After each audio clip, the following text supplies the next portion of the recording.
Hey guys, it's Rachel Nelson here, and today I'm going to be doing a tutorial on how to curl your hair with a Remington curling wand. I don't know exactly what the type is because I got it for Christmas, which was 8 months ago, but it's pink and it probably came from Target. So if you see a pink Remington curling wand at Target, it's this one. So here we go. Okay, so it's heating up, and you can see it's probably backwards, but it's 410 degrees, which is the highest it can go, which is what I always set it to. And as you can tell, I don't usually do this normally, but when I'm curling my hair, I prefer to do a side part because I don't know, that's how I like it. The side part is to my right side. All of this is my right. You can do it to your left, or you can part in the middle, however you want to part it. It's okay. Some people, I don't know, have their half their head shaved, whatever, all of that. None of it matters, but this is just how I like to do it. Okay, so it has gotten hot, probably not all the way heated, but I think I'm gonna start. It looks like it's just about all the way heated. Okay, so before I start curling, I'm going to take about this much of my hair, which is until a little bit behind my ear, and I'm going to take it and I'm going to use a bobby pin or whatever you have. I'm using a bobby pin, and clip it back so you only have a section of your hair hanging out. Keeps everything out of the way so you can focus on what's here. So I'm going to clip it a little more once I find the bobby pin, but do that before you start curling it. So as you can see, I have continued on to put this in a ponytail just to keep it out of the way. I usually go back to front, but just for this video I'm going to go front to back because it's a little easier for you to see. So I'm going to take the iron, watch your ear, hold it sideways or upside down, whichever you prefer, and I'm going to do upside down and just wrap my hair around. Hold the end just like that. Keep it close together so that you have enough room for your whole hair if you have long hair, because I have pretty long hair. So I'm going to hold it there for however long I feel, a couple more seconds, and then I'm just going to drop it out, and it's going to make a nice bouncy curl. And I'm going to continue on to do the rest of the section. So I finished the rest of the section, and it looks more of a wave, which is kind of what I'm going for. If you want more of a curl, do smaller sections, because I did larger sections, which made it look a little bit wavier, more than spiral curls. I'm also going to add, I have some Aqua Net All Day All Over Hold, whatever, hairspray, extra super hold. I use this for cheer to help keep my curls in. So just going to spray some of it, and that'll hopefully help keep it in.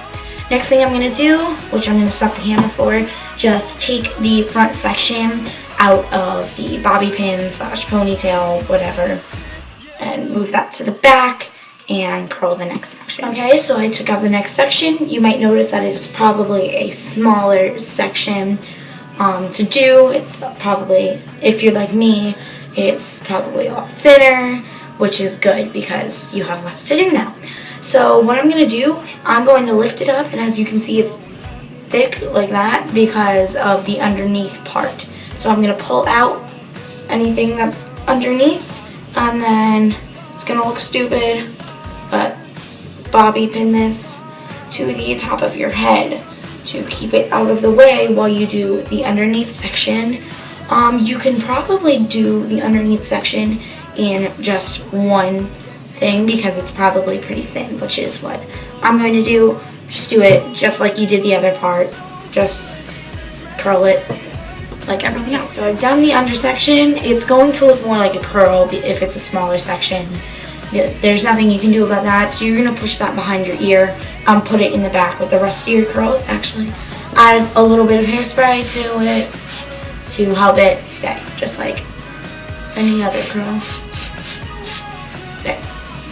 And push it back and let that dry, and you're going to take out your top part and probably have to brush it out a little bit. And this can, for me, I can just split it into 2, maybe 3, because sometimes with the front I like to do that separate. Sorry, I'm looking. So you're just going to curl that just like you'd curl anything else. So I've done the front, and you might notice that it is more curly in the front and less in the back. And that is because since the front obviously is closer to the front, you've curled it from higher up down. The curl starts at about here, which is not a bad thing. It adds kind of an effect. And when you look at it in the back, it looks like that. And just gonna say that doing this took me about less than half an hour, maybe 20-ish minutes, something like that. So that's how long that took me. And I'm going to take this out of the ponytail. So, and I'm going to take the front, just like I did with the other side, and the front is going to be thicker this time since it is parted to the side for this one. And I'm tying it in a ponytail, and then I will bobby pin it back and curl this bottom section. Okay, so I finished the bottom section, and the only reason I had to tell you that, because I was going to wait until I'm just completely done with the side, is because I forgot to say this in the beginning, but I remembered because I did something wrong, so I have to tell you how to correct it. In these 2 front pieces here, I had these as one piece, and it was really thick. And I curled it, and it waved like a little bit, so I hairsprayed it, and then by the time I was done with the rest of the section, it kind of came out, and it didn't look that good because it was like half curled, half straight. So what I did, what you do, you take the section, or just the 2 pieces, or the piece, whatever, you brush it out. Even if you have hairspray in it, you just brush it out gently, and then you split it into 2, and you recurl it. That's all you have to do, and I did it, so now it definitely looks a lot better. So I'm just going to finish up, and I will show you the results. Now I'm in my living room because I'm finished, and I'm actually pretty pleased because usually I don't do very good when it comes to a curling wand. That's why I also have an iron, and I use that more often. The only annoying part is this is always in my face, but you know, that happens. So if you like this video, please give it a thumbs up. I'm Rachel Nelson, and we'll see you next time.